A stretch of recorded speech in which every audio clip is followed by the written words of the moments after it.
Hello friends, welcome to our YouTube channel teaching exam overload. दोस्तों, आज के session के अंतर्गत आपकी जो सीटेट दिसंबर 2023 की क्लासेस चल रही हैं, उसके अंतर्गत आज आपकी सीडीपी की इंग्लिश क्लास है, जिसमें आज का हमारा टॉपिक है पियाजे का संज्ञानात्मक विकास। आज का हमारा टॉपिक क्या है? पियाजे का संज्ञानात्मक विकास या फिर कॉग्निटिव थ्योरी। ध्यान रखिएगा दोस्तों, बहुत इंपॉर्टेंट टॉपिक है। पेपर 1 और पेपर 2 में लगभग 5 से 6 प्रश्न दोनों में मिला के बन जाते हैं। तो चलिए फिर सेशन को शुरू करने से पहले हमारी एक रिक्वेस्ट है कि हमारे चैनल को लाइक करें, सब्सक्राइब करें तथा ज़्यादा से ज़्यादा शेयर करें। साथ ही हमारी जो अब सीरीज चल रही है उसमें क्या होता है कि हम टॉपिक को पहले पढ़ाते हैं, थोड़ा शॉर्ट कर देते हैं टॉपिक को, जो चीज़ें इंपॉर्टेंट होती है उसको बताते हैं। उसके बाद उसके जो PYQs होते हैं 20-25 जितने भी बन पाते हैं PYQs उसको कराते हैं। तो आज भी इसी के अंतर्गत पियाजे से संबंधित जितने भी महत्वपूर्ण प्रश्न आए हैं उसको देखेंगे। चलिए फिर बिना किसी देरी शुरू करते हैं। पहला पॉइंट है कि पियाजे ने संज्ञानात्मक विकास का सिद्धांत दिया। पहला पॉइंट क्या है कि पियाजे ने संज्ञानात्मक विकास का सिद्धांत दिया, और ये कहाँ के निवासी थे? ये स्विट्जरलैंड के निवासी थे। इंपॉर्टेंट है, ये स्विट्जरलैंड के निवासी थे। आगे है कि पियाजे का मानना है कि जैसे जैसे बच्चों में जैविक परिपक्वता आती है वैसे वैसे वह वस्तुओं के बारे में अपने दिमाग में कॉन्सेप्ट बना लेते हैं। मतलब बच्चा जैसे जैसे मैच्योर होगा वह वस्तुओं के बारे में अपना कॉन्सेप्ट बनाता जाता है, खुद ब खुद बनाता जाता है। मतलब आप उसे बताने की ज़रूरत नहीं है, जैसे जैसे वो मैच्योर हो जाएगा वैसे वैसे चीज़ों को समझने लगेगा और कॉन्सेप्ट बनाना सीख लेगा। आगे देखते हैं अगला पॉइंट इन्होंने क्या कहा है। अगला पॉइंट इन्होंने कहा है पियाजे के अकॉर्डिंग बच्चों की थिंकिंग एडल्ट से प्रकार में अलग होती है, ना कि क्वांटिटी में। तो इनका कहने का क्या मतलब है कि जितना बच्चे सोचते हैं उतना ही बड़े भी सोचते हैं। मतलब बड़े जितना सोचते हैं उतना बच्चे भी सोचते हैं, लेकिन उनका जो दोनों लोगों का प्रकार अलग होता है। मतलब बच्चे क्या सोचेंगे? बच्चे अपने खाने पीने के बारे में सोचेंगे, बच्चे खेलने कूदने के बारे में सोचेंगे। बड़े क्या सोचते हैं? बड़े अपने कैरियर के बारे में सोचते हैं, बड़े अन्य चीज़ों के बारे में, समस्याओं के बारे में सोचते हैं, जीवन कैसे निर्वाह करना है। तो दोनों चीज जो दोनों व्यक्ति होते हैं सोचते अलग हैं, लेकिन क्वांटिटी बराबर मात्रा जो होती है वो बराबर होती है, प्रकार अलग हो जाता है। आगे देखते हैं अगला पॉइंट क्या है। अगला पॉइंट है कि पियाजे के अकॉर्डिंग बच्चे सक्रिय ज्ञान का निर्माता। इंपॉर्टेंट पॉइंट है, ऐसे ही हूबहू पूछा जाता है। पियाजे के अकॉर्डिंग बच्चे जो है वह सक्रिय ज्ञान के निर्माता है, मतलब वह अपना ज्ञान खुद बनाकर सीखते हैं तथा नन्हे वैज्ञानिक है। उन्होंने पियाजे ने क्या कहा है कि बच्चे नन्हे वैज्ञानिक है जो संसार के बारे में अपने सिद्धांतों की रचना स्वयं करते हैं। तो बच्चे क्या है? नन्हे वैज्ञानिक है जो सिद्धांतों के बारे में अपने खुद रचना करते हैं। और नन्हे वैज्ञानिक इन्होंने किसने कहा? अगर प्रश्न बनेगा तो पियाजे ने कहा है। चलिए आगे देखते हैं। अब कुछ इन्होंने कॉन्सेप्ट दिए थे कॉग्निटिव थ्योरी से संबंधित, चलिए उसको देख लेते हैं। पहले कॉन्सेप्ट इन्होंने कितने दिए उसको देखते हैं। पहला कॉन्सेप्ट है अनुकूलन के बारे में बताया। पहला क्या है? अनुकूलन, जिसे एडाप्टेशन कहते हैं। तो वातावरण के अनुसार अपने आप को ढालना अनुकूलन कहलाता है। वातावरण के अनुसार अपने आप को हम जब ढालते हैं तो वह क्या कहलाता है? अनुकूलन। आप देख ही लीजिए एडाप्टेशन क्या होता है। जैसे पोलर बियर्स होते हैं, उनके क्या होते हैं? उनके जो फर होते हैं वो ज़्यादा होते हैं, उनके बाल जो होते हैं शरीर में वो ज़्यादा होते हैं। क्यों होते हैं? क्योंकि ठंड से उन्हें बचना होता है। तो वातावरण से उसने अपने आप को ढाल लिया है ना, ढालना ही तो है। वो सामान्य भालू के बाल इतने नहीं होते क्योंकि उसको ठंड उतनी नहीं, जहाँ रहता है वहाँ ठंड उतनी नहीं होती। तो वातावरण के अनुसार अपने आप को ढालना क्या कहलाता है? अनुकूलन कहलाता है। फिर एडाप्टेशन कहलाता है। इसके अंतर्गत 2 प्रक्रियाएं शामिल होती हैं, ध्यान रखिएगा। अब जो आ रहा है वह मेन प्रश्न है, एसिमुलेशन और एकोमोडेशन। पहली बात, आप इंग्लिश के पॉइंट में बार बार बताता हूं, जो इंग्लिश के टर्म्स होते हैं आप उन्हें ही याद किया करिए, क्योंकि ये कभी नहीं बदलेंगे। इनके नाम बदल जाते हैं लेकिन एसिमुलेशन और एकोमोडेशन कभी नहीं बदलेगा।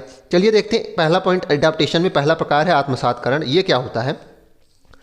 पूर्व ज्ञान को नए ज्ञान के साथ जोड़ना आत्मसातकरण कहलाता है। तो पूर्व ज्ञान को नए ज्ञान के साथ जोड़ना आत्मसातकरण कहलाता है। जैसे कि साइकिल सीखा है बच्चा तो उसके बाद गाड़ी सीख लेगा, तो पूर्व ज्ञान में नया ज्ञान सीख लेगा, तो ये क्या है?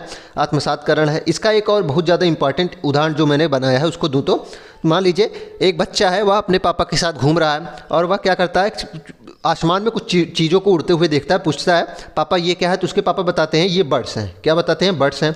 तो वह जान लेता है कि जो चीज़ें आसमान में उड़ती हैं वह क्या है? बर्ड्स हैं। उसके बाद क्या करता है, एक दिन वह घूम रहा होता है अकेले, तो वह पतंग को उड़ते देखता है। तो पतंग को उड़ते देखता है जब, तो वह क्या सोचता है कि यह भी क्या है? एक बर्ड्स है। यह भी क्या है? एक बर्ड है, एक चिड़िया है। तो वह क्या सोचता है, इसमें क्या हुआ कि उसने पूर्व ज्ञान को भी अपने अंदर लिया। जब उसके पिता ने बताया कि जो चीज़ उड़ रही है, उसने पूछा तो बताया बर्ड्स है, चिड़िया है, तो वह भी अपने दिमाग में बैठा लिया। उसके बाद उसने पतंग को उड़ते देखा तो उसको भी अपने दिमाग में, मस्तिष्क में बैठा लिया। तो पूर्व ज्ञान को भी जोड़ा, नए ज्ञान को भी जोड़ा, लेकिन क्या किया? कोई बदलाव नहीं किया, क्योंकि बदलाव वह नहीं कर पाया। ये क्या कहलाएगा? एसिमुलेशन कहलाएगा। मतलब ज्ञान को अपने अंदर बसा लेना एसिमुलेशन कहलाता है। बदलाव कोई नहीं किया कि वह यह नहीं समझ पाया कि पतंग भी उड़ सकती है, आसमान में उड़ाया जा सकता है। ये क्या है? एसिमुलेशन कहलाया।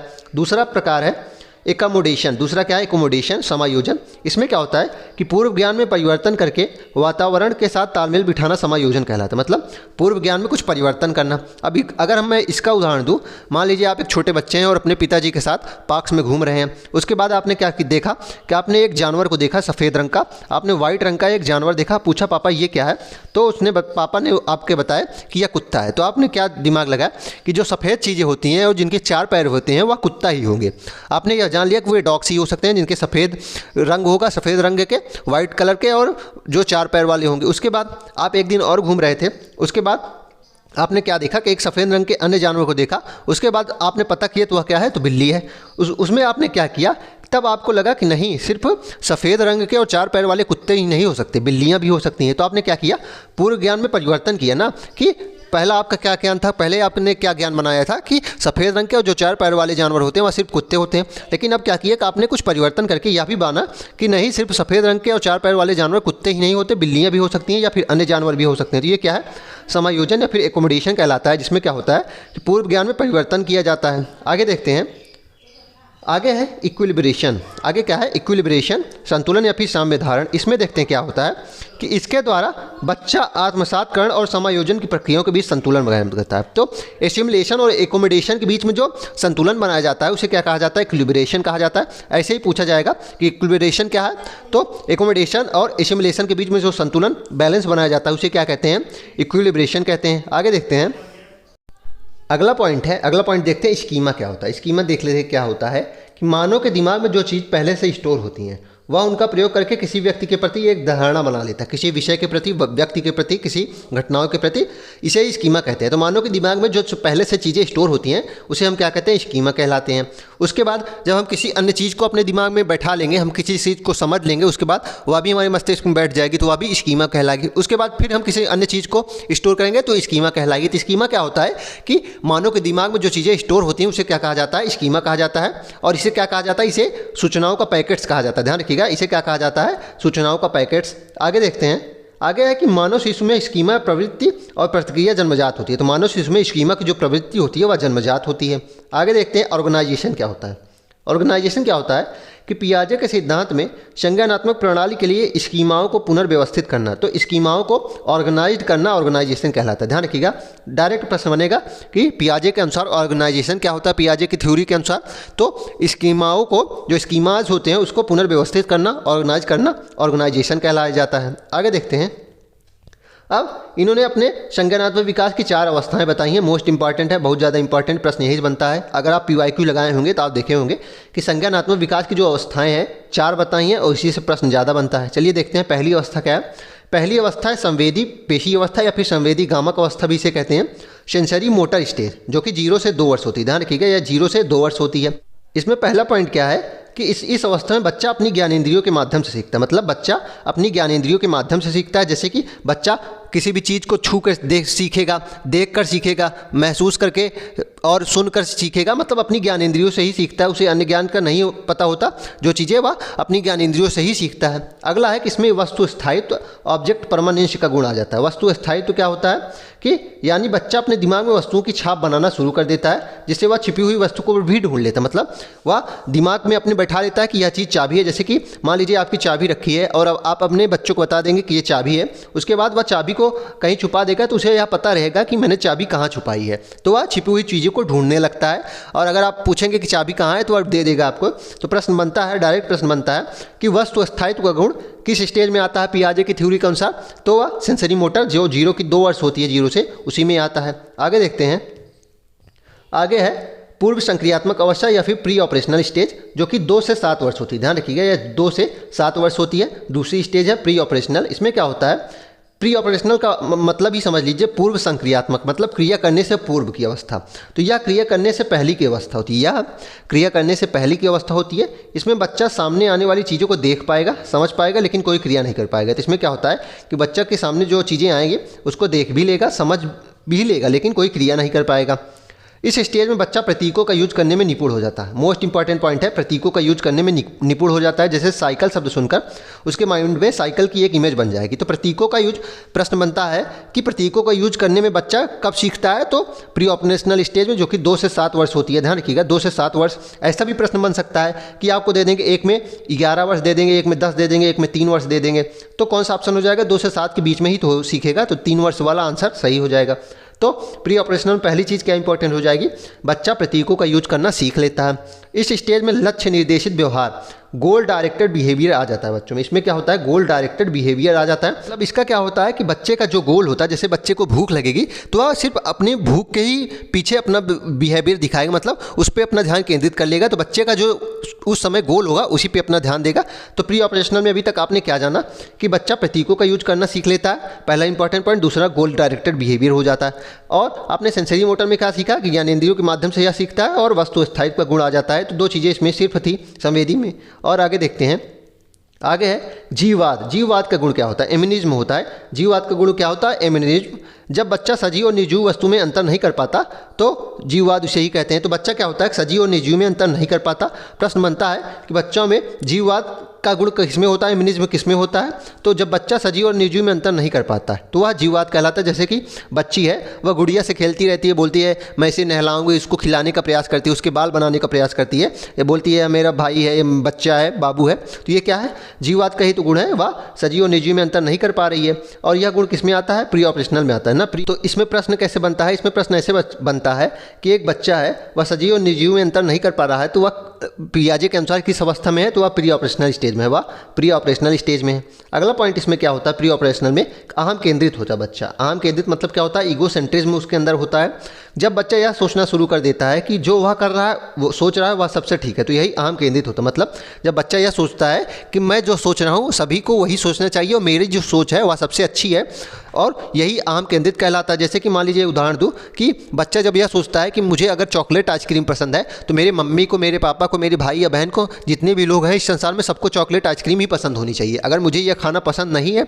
तो इस खाने को किसी को पसंद नहीं होना चाहिए। तो ये क्या है? अहम केंद्रितता का गुण होता है। और ये कब होता है? ये प्री ऑपरेशनल स्टेज में होता है। आगे देखते हैं, आगे एक अपलटाववादी।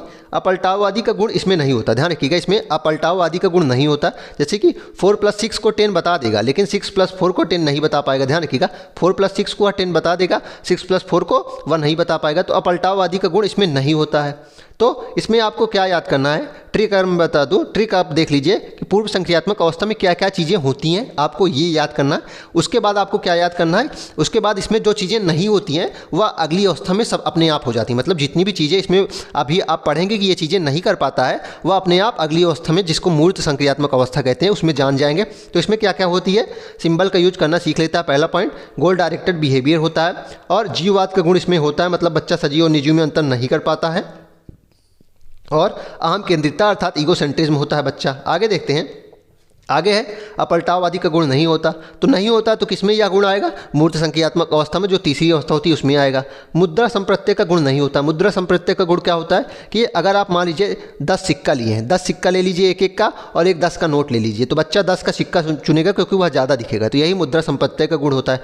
दूरी की योग्यता आज नहीं होती। दूरी, भार, ऊंचाई, क्रम निर्धारण की योग्यता उसके अंदर नहीं होती। तो दूरी वह पहचान नहीं सकता है। भार का भी नहीं होता। मतलब भार का क्या होता है कि एक तरफ 4 किलो रुई रख दीजिए, एक तरफ क्या करिए 4 किलो पत्थर रख दीजिए, लेकिन 4 किलो रुई बहुत ज़्यादा फैली होगी तो वह सोचेगा कि यही भारी है। तो ये क्या है? भार का भी कॉन्सेप्ट उसके अंदर नहीं होता। ऊंचाई का कॉन्सेप्ट भी उसके अंदर नहीं होता, और असेंडिंग डिसेंडिंग ऑर्डर करना भी वह नहीं सीखता। ये सब अवस्थाएं कब सीखेगा? अब मैं प्रश्न पूछूं तो ये सब अवस्थाएं कब आएगी उसके अंदर? तो थर्ड स्टेज में सारी चीज़ें आ जाएंगी। ध्यान रखिएगा, जो चीज़ें सेकंड स्टेज में नहीं आती वह थर्ड स्टेज में अपने आप आ जाएंगी। आगे देखते हैं, अगला पॉइंट देखते हैं। अगला पॉइंट क्या है? अगला पॉइंट है केंद्रीकरण का गुण, सेंट्रेशन का गुण। देखते हैं कि एक समय में बच्चा किसी वस्तु की केवल एक विशेषता पर ध्यान दे पाता है, इसे सेंट्रेशन कहते हैं। तो सेंट्रेशन का गुण कब किस में आता है? प्री ऑपरेशनल में आता है। ध्यान रखिएगा, सेंट्रेशन का गुण किस में आता है? प्री ऑपरेशनल में आता है। अगला पॉइंट अब देखते हैं, अगला पॉइंट क्या है? अगला पॉइंट है कंजर्वेशन। कंजर्वेशन क्या होता है? संरक्षण। मतलब किसी वस्तु की साइज या शेप में चेंज कर दें तो उसकी क्वालिटी पर कोई प्रभाव नहीं पड़ेगा, मतलब उसकी क्वांटिटी पर कोई प्रभाव नहीं पड़ेगा, लेकिन बच्चा यह नहीं समझ पाता। तो संरक्षण का गुण इस अवस्था में नहीं होता। ध्यान रखिएगा, इसमें क्या बताया जा रहा है? मान लीजिए एक काले रंग का मग है और एक बॉटल है, लाल रंग की बॉटल है, और उसमें आपने 2 लीटर दोनों पानी भरा है। तो मग में भी अगर 2 लीटर पानी डालेंगे, इसमें भी तो बात वही हो जाएगी ना, मतलब साइज और शेप बदलने से क्या होगा, क्वांटिटी थोड़ी ना बदल रहे हैं, लेकिन बच्चा ये नहीं समझ पाएगा। बच्चा सोचेगा क्वांटिटी बदल रही है, मात्रा बदल रही है। सीरिएशन क्या होता है? सीरिएशन होता है कि बच्चा वस्तुओं और तथ्यों को उनके आकार में रखना नहीं सीख पाता है। तो इस अवस्था में ये भी नहीं होता, मतलब असेंडिंग और डिसेंडिंग करना बच्चा नहीं सीख पाता है। तो प्रश्न बनता है कि थर्ड स्टेज जो आती है मूर्त संक्रियात्मक अवस्था, उसमें बच्चा क्या सीखता है? तो सी यस, इसको याद कर लीजिए। सी से कंजर्वेशन हो जाएगा, सी से क्या हो जाएगा? क्लासिफिकेशन। ध्यान रखिएगा, एक चीज़ इसमें नहीं लिखी गई, क्लासिफिकेशन भी होता है। क्लासिफिकेशन क्या होता है कि बच्चा क्लासीफाई कर पाता है, किन्हीं चीज़ों को किसी भी विशेष तरीके से क्लासीफाई कर लेता है। कौन सी अवस्था में? थर्ड स्टेज में। ध्यान रखिएगा, थर्ड स्टेज में कंजर्वेशन का गुण आएगा, और सीरिएशन इसमें नहीं कर पा रहा है, थर्ड स्टेज में कर लेगा। तो अब देखते हैं, थर्ड स्टेज पढ़ने से पहले देखते हैं कि बच्चा इस अवस्था में कर क्या पाता है। इस अवस्था में प्रतीकों का यूज करना सीख लेता है, पूर्व संक्रियात्मक प्रतीकों का यूज करना सीख लेता है। गोल डायरेक्टेड बिहेवियर इसके अंदर होता है। जीववाद का गुण इसमें होता है, मतलब सजीव और निर्जीव में अंतर नहीं कर पाता। ईगोसेंट्रिज्म होता है, ईगोसेंट्रिज्म होता है। उसके बाद क्या होता है? अपलटावादी का गुण नहीं होता है। ध्यान रखिएगा, नहीं वाला तो छोड़ दीजिए। मुद्रा संप्रत्यय, दूरी, भार, ऊंचाई, क्रम निर्धारण का भी कॉन्सेप्ट नहीं होता। तो दो चीज़ें इसमें आप देख लिए अभी कि नहीं होता। उसके बाद क्या नहीं होता? केंद्रीकरण होता है, केंद्रीकरण होता है। और CCS जो मैंने बताया, क्लासिफिकेशन, कंजर्वेशन और सीरिएशन, इसका गुण नहीं होता है। आगे देखते हैं, अब मूर्त संक्रियात्मक अवस्था देख लेते हैं। मूर्त संक्रियात्मक अवस्था क्या होती है? थर्ड स्टेज होती है, 7 से 11 वर्ष होती है। आगे देखते हैं, इसमें है कि इस अवस्था में बच्चा सामने रखी हुई चीज़ों को देखकर ही कुछ कर सकता है या उन पर चिंतन करता है। मतलब जो मूर्त चीज़ें होती है, बच्चा उसी पर चिंतन कर पाता है। और जो चीज़ें नहीं दिखती हैं, जैसे कि हवा हो गई, और जैसे कि ओजोन लेयर, अगर आप बोलेंगे कि ओजोन लेयर डिप्लेशन हो रहा है, उस पर चिंतन करिए, तो बच्चा नहीं चिंतन कर पाएगा। जो चीज़ें दिख रही हैं उसी पर चिंतन कर पाएगा। जल प्रदूषण पर वह चिंतन कर सकता है, लेकिन ओजोन लेयर के बारे में वह चिंतन नहीं कर पाएगा, क्योंकि जो चीज़ें मूर्त होंगी उसी पर चिंतन कर सकता है। अपलटावादी का गुण इसमें आ जाएगा, जीववाद का गुण आ जाता है, मुद्रा, भार, संरक्षण, कंजर्वेशन का गुण आ जाएगा, सीरिएशन का गुण आ जाएगा, और क्लासिफिकेशन का भी गुण आ जाएगा। ध्यान रखिएगा, तो इतनी चीज़ों का गुण इसमें आ जाता है। तो गुण इसमें कितनी चीज़ों का आता है? अपलटावादी का गुण आ जाएगा, जीववाद का गुण आ जाता है, मतलब बच्चा जीववाद सीख लेता है, सजीव निर्जीव में अंतर करना सीख लेगा। मुद्रा, भार, संरक्षण का गुण सीख लेता है, क्रमबद्धता की योग्यता, और CCS जो मैंने बताया का संरक्षण, क्रमबद्धता और सीरिएशन भी सीख लेता है। आगे देखते हैं, आगे है कि इसमें बच्चा आगमनात्मक तर्कना सीख लेता है, मतलब हाइपोथेटिकल थिंकिंग सीख लेता है। इसमें क्या होता है? बच्चा उदाहरण के ऊपर तर्क करना सीख लेता है, उदाहरण के ऊपर तर्क करना सीख लेता है। तो प्रश्न बनता है कि बच्चा किस अवस्था में उदाहरण के ऊपर तर्क करना सीख लेता है? तो थर्ड स्टेज हो जाएगी, कॉन्क्रीट ऑपरेशनल हो जाएगी। चौथी स्टेज होती है औपचारिक संक्रियात्मक या फिर फॉर्मल ऑपरेशनल स्टेज, और यह 11 से 15 वर्ष होती है। इसमें क्या होता है? बच्चा मूर्त चिंतन करना सीख लेता है और निगमनात्मक तर्कणा अर्थात नियमों के ऊपर तर्क करना सीख लेता है। मतलब A+B का होल स्क्वायर अगर आप बताएंगे तो वह क्यों होता है, या पूछेंगे आपसे कि A² + B² + 2AB अगर बता देंगे तो पूछेगा कैसा क्यों हो रहा है, तो आप उसे बताएंगे कि A+B 2 बार मल्टीप्लाई हो रहा है, इसलिए हो रहा है। तो इसमें क्या होता है? मूर्त चिंतन करने लगता है और निगमनात्मक तर्कणा आ जाती है। अब पियाजे की आलोचना देख लेते हैं। पियाजे ने मानसिक विकास के चरणों के क्रम को अपरिवर्तनशील बताया है, लेकिन अगर बच्चों को अच्छा वातावरण दिया जाए तो वह अपनी अवस्था की क्षमता से अधिक भी सीख लेते हैं। मतलब पियाजे ने क्या बताया था कि मैंने जो स्तर बताए बच्चा इसी स्तर से विकास करेगा। मतलब अपलटाववादी का गुण बच्चे में कि 2 से 7 वर्ष में कभी नहीं आ सकते, क्योंकि मैंने बताया प्री ऑपरेशनल में बच्चा नहीं सीख सकता, लेकिन अगर विकास में वातावरण अच्छा दिया जाए, आपका माहौल घर का अच्छा हो, तो मुद्रा संप्रत्यय आज का गुण 6 वर्ष तक बच्चा सीख लेता है। तो इसमें यह नहीं बताया कि अच्छे वातावरण में इसको सीखा जा सकता है। इन्होंने क्या बताया कि मैंने जो चीज़ें बताई हैं बिल्कुल हूबहू ऐसा ही होता है। आगे देखते हैं, अब हमारे PYQs आ गए। अब हमारे क्या PYQs आ गए हैं, चलिए देखते हैं। पहला ही हमारा असर्शन और रीजन का प्रश्न है। पहला ही टफ प्रश्न आ जाएगा। टफ तो नहीं होता लेकिन थोड़ा बड़ा होता है, इसलिए जो स्टूडेंट्स होते हैं वह डर जाते हैं। चलिए देखते हैं कथन क्या है इसमें कि पियाजे के सिद्धांत की एक प्रमुख आलोचना उनके द्वारा दिए गए विचार है कि बच्चे सक्रिय प्राणी हैं। तो बच्चे सक्रिय प्राणी है, इसकी आलोचना की गई। बताइए, मैंने जो आलोचना पढ़ाया अभी उसमें इसको बताया कि बच्चे सक्रिय प्राणी है, पियाजे ने यह कहा था इसलिए इसकी आलोचना हुई है, नहीं है तो ये फाल्स हो जाएगा। बच्चे सूचना को निष्क्रिय रूप से ग्रहण करके सीखते हैं। बताइए, बच्चे सूचना को निष्क्रिय रूप से ग्रहण करके सीखेंगे? ये तो गलत है, सक्रिय रूप से सीखते हैं ना, 1000 बार बता चुका हूँ। ये भी फाल्स हो जाएगा। तो सही क्या हो जाएगा इसमें? ऑप्शन A और R दोनों गलत है। ध्यान रखिएगा, ऑप्शन नंबर D इसका सही उत्तर हो जाएगा। चलिए अगला प्रश्न अब देखते हैं। अगला प्रश्न है कि पियाजे के अनुसार इनमें से कौन सा कारक संज्ञानात्मक विकास में महत्वपूर्ण भूमिका निभाता है? बताइए, कौन सा कारक संज्ञानात्मक विकास में महत्वपूर्ण भूमिका निभाता है? ऑप्शन A गतिविधि, B अनुकूलन, C भाषा, और डी पुनर्बलन। पुनर्बलन तो बात हुई नहीं थी, भाषा की भी बात नहीं हुई थी। अनुकूलन और गतिविधि में आप परेशान होंगे, लेकिन इन्होंने क्या बताया था, क्रिया करके बच्चा सीखता है ना। बच्चा क्या है, क्रिया करके खुद ज्ञान का निर्माता होता है ना, सक्रिय ज्ञान का निर्माता होता है और खुद क्रिया करके सीखता है। तो गतिविधि का मतलब क्या होता है, क्रिया करना ही तो होता है। तो ऑप्शन नंबर ए ही इसका सही उत्तर बनेगा, सबसे अच्छा आंसर ऑप्शन नंबर ए हो जाएगा। चलिए अगला प्रश्न देखते हैं। अगला प्रश्न है, निम्न में से कौन से युग्म का मिलान सही है। चलिए देखते हैं। संवेदी चालक अवस्थाओं में मूर्त समस्याओं पर तर्क करना सीख लेता है। बताइए, मूर्त समस्याओं पर तर्क थर्ड स्टेज में करता है ना। मूर्त चिंतन कब करता है, थर्ड अवस्था कॉन्क्रीट ऑपरेशनल में, तो ये गलत हो जाएगा। पूर्व संक्रियात्मक अवस्था प्रतिवर्ती सोच तथा विकेंद्रीकरण। बताइए, पूर्व संक्रियात्मक इरिवर्सिबिलिटी आ जाती है, नहीं आती, ये भी थर्ड अवस्था में आती, गलत हो जाएगा। मूर्त संक्रियात्मक अवस्था वस्तु स्थायित्व का गुण, वस्तु स्थायित्व का गुण किस में आता है। बताइए, वस्तु स्थायित्व जीववादी सोच किस में आती है, थर्ड स्टेज में तो ही आती है ना, थर्ड स्टेज में आती है। वस्तु स्थायित्व का गुण किस में आता है, वस्तु स्थायित्व का गुण तो प्री ऑपरेशनल में आ जाता है, वस्तु स्थायित्व का गुण प्री ऑपरेशनल में आ जाता है, तो ये भी गलत हो जाएगा। औपचारिक संक्रियात्मक अवस्था में अमूर्त सोच, बिल्कुल जो चौथी स्टेज है औपचारिक स्टेज, उसमें क्या होता है, अमूर्त चिंतन बच्चा करता है, तो ऑप्शन नंबर डी ही इसका सही उत्तर हो जाएगा। अगला प्रश्न देखते हैं। अगला प्रश्न है कि प्रतीकों के निर्माण एवं उपयोग करने की क्षमता बताइए कब होती है। तो मैंने कब बताया, प्रतीकों यूज करना बच्चा कब सीखता है, सिंबल्स का यूज करना संवेदी पेशी में। संवेदी पेशी में मैंने क्या क्या इंपॉर्टेंट बताया है, ज्ञानेंद्रियों से सीखता है और वस्तु स्थायित्व का गुण आ जाता है। और प्रतीकों का मैंने कब बताया था, पूर्व संक्रियात्मक सेकेंड स्टेज जो होती है प्री ऑपरेशनल, कब से कब तक, 2 से 7 वर्ष, उसमें आता है। तो पूर्व संक्रियात्मक ऑप्शन नंबर 20 का सही उत्तर हो जाएगा। अगला प्रश्न देखते हैं। आगे है, पियाजे के सिद्धांत के अनुसार कौन सी प्रक्रिया है जो एक शिशु की क्रिया का वर्णन करती है, जिसमें वह गोलाकार वस्तुओं की जगह समकोण वस्तुओं तक पहुंचने के लिए अपने हाथ के पकड़ने के तरीके को बदल रही है। मतलब क्या कर रहा है इसमें कि गोलाकार वस्तुओं को पकड़ने के लिए किसी अन्य तरीके से यूज कर रहा था पहले, लेकिन उसके सामने फिर क्या हुआ कि समकोण चीज़ें आ गई, उसके सामने समकोण चीज़ें आ गई, तो वह अपने पकड़ने का तरीका बदल रहा है। तो क्या किया, ज्ञान का बदलाव कर रहा है ना। तो ये क्या है बताइए, ये क्या अनुबंधन कहलाएगा, नहीं। अंतर्विषयकता भी नहीं है। स्कीमा है, बताइए सूचनाओं का पैकेट है, नहीं। ये क्या है, एकमोडेशन है ना, क्या कर रहा है, वातावरण से तालमेल बैठा रहा है ज्ञान का परिवर्तन करके ना। तो ऑप्शन नंबर ए ही इसका सही उत्तर हो जाएगा। अगला प्रश्न देखते हैं।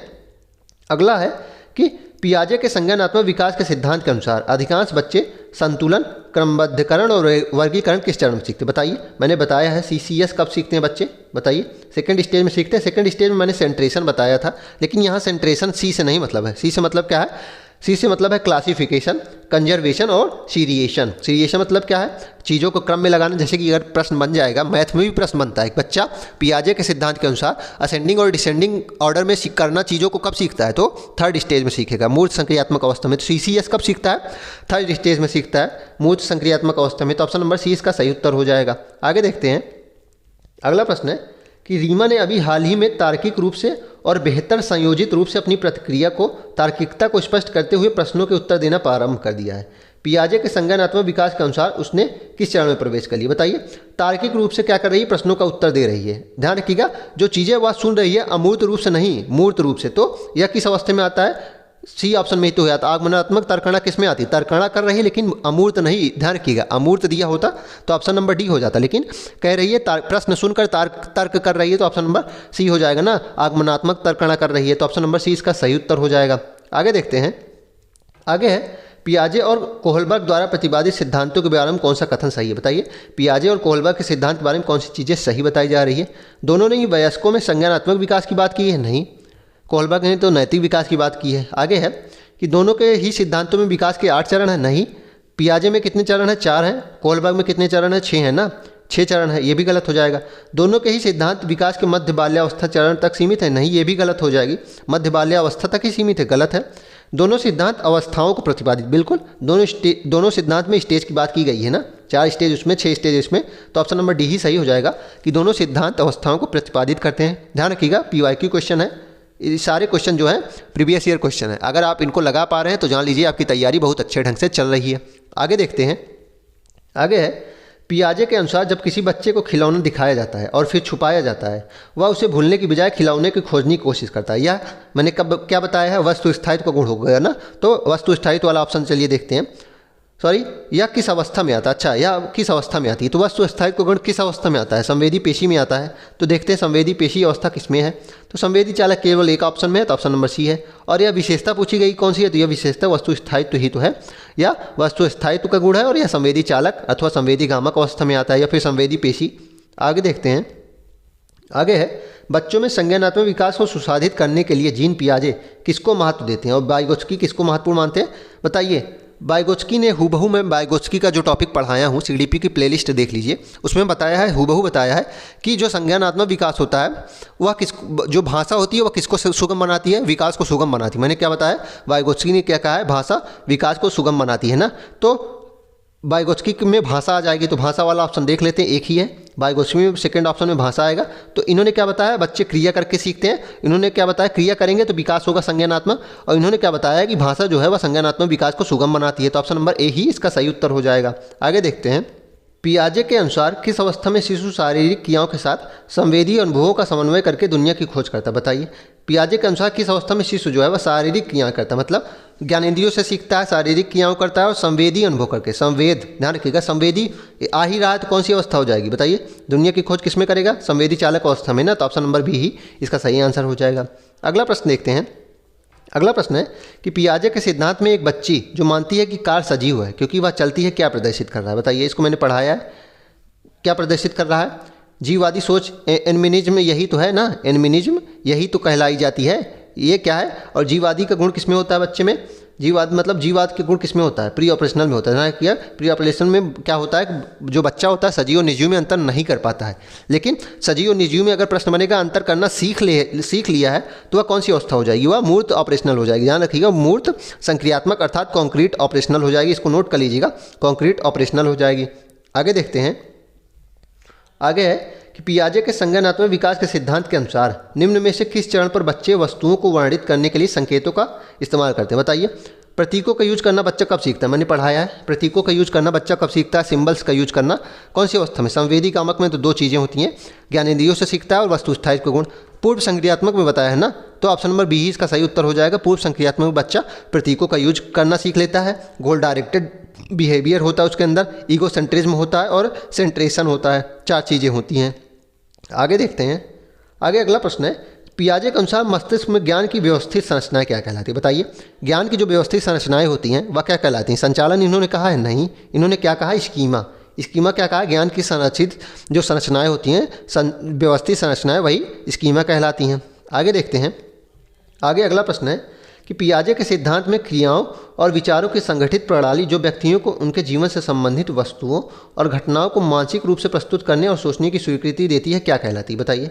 इसमें क्या ऑप्शन हो जाएगा, उन्नत आयोजक, संहिता, उपकरण या फिर स्कीमा। तो बताइए, सोचने के लिए जो सहायता करती है वह स्कीमा ही तो कहलाएगी। प्रश्न क्या पूछ रहा है फिर से देख लीजिए, क्रियाओं और विचारों की संगठित प्रणाली होती है, क्रियाओं और विचारों की ऑर्गेनाइज्ड प्रणाली होती है, तो स्कीमा ही तो होती है जो व्यक्ति को उनके जीवन से संबंधित वस्तुओं और घटनाओं को मानसिक रूप से प्रस्तुत करने में मदद करती है ना, मानसिक रूप से प्रस्तुत करने में। मस्तिष्क से संबंधित बात पियाजे ने क्या बताई, स्कीमा ही तो बताई है, तो इसमें क्या हो जाएगा, स्कीमा हो जाएगा। अगला प्रश्न देखते हैं, पियाजे के संज्ञानात्मक विकास के सिद्धांत के अनुसार किस चरण पर अधिकतर बच्चे दूसरों के दृष्टिकोण को समझने में विशेषता कठिनाई महसूस करते हैं, बताइए।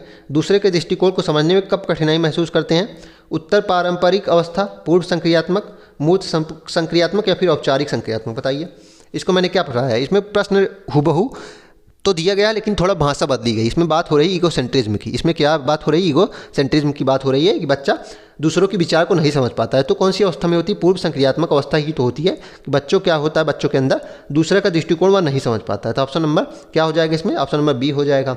अगला देखते हैं, निम्न में से कौन सी एक संरचनावादी अध्यापक की विशेषता है। संरचनावादी अध्यापक की विशेषता क्या है, बहुत अमूर्त विचारों पर आधारित पाठ तैयार करना, ऑप्शन नहीं है। ऑप्शन बी है अकेले हल करना, नहीं है, संरचनावादी नहीं, निष्क्रियवादी अध्यापक की विशेषता है। अधिगम का मूल्यांकन, अर्धकालीन परीक्षाओं, ये भी गलत बात है, ये निगेटिव पॉइंट है। ऐसी गतिविधियां आयोजित करना जिसमें विद्यार्थी की अवधारणाओं को चुनौती मिले, बताइए इसमें कौन सा ऑप्शन हो जाएगा, ऑप्शन ए या ऑप्शन डी। तो इसमें क्या हो जाएगा, डी हो जाएगा कि हमें ऐसी गतिविधियां तैयार करना है कि विद्यार्थी खुद सीखने के लिए प्रोत्साहित हो, खुद क्या करे, खोज करे, क्योंकि संरचनावादी अध्यापक का मतलब क्या है, खोजी अधिगम पे आधारित हो शिक्षा। तो ऑप्शन नंबर डी इसका सही उत्तर हो जाएगा। चलिए फिर इसी के साथ आज के सेशन को हम समाप्त करते हैं। आशा करता हूं कि आपको यह सेशन पसंद आया होगा। अगर आप इसी तरह के अन्य सेशन भी देखना चाहते हैं तो हमारे यूट्यूब चैनल को लाइक करें, सब्सक्राइब करें, ज़्यादा से ज़्यादा शेयर करें। साथ ही इसकी PDF अगर आप प्राप्त करना चाहते हैं तो हमारे टेलीग्राम चैनल का लिंक डिस्क्रिप्शन बॉक्स में है, आप उससे ज्वाइन हो जाइए, आपको सारी PDF वहीं मिलेगी। चलिए फिर, धन्यवाद।